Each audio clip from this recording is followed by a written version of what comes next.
السلام علیکم۔ امید ہے آپ سب خیریت سے ہوں گے۔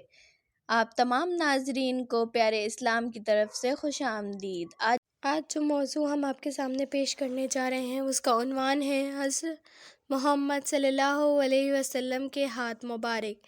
ایک صحابی کہتے ہیں کہ میں حضرت انس رضی اللہ عنہ کے گھر گیا۔ میں کھانا کھا رہا تھا، انہوں نے اپنی باندی سے کہا کہ تولیہ لاؤ۔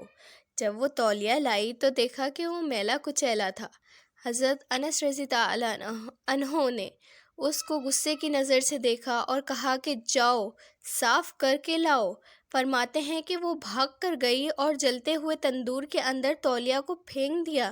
تھوڑی دیر کے بعد اس نے وہ تولیہ باہر نکالا تو بالکل صاف ستھرا تھا۔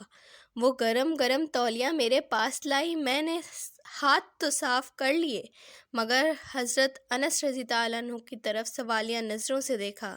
وہ مسکرائے اور کہنے لگے کہ ایک مرتبہ نبی کریم صلی اللہ علیہ وسلم میرے گھر دعوت پر تشریف لائے تھے۔ میں نے تو یہ تولیہ محبوب صلی اللہ علیہ وسلم کو ہاتھ مبارک صاف کرنے کے لیے دیا تھا۔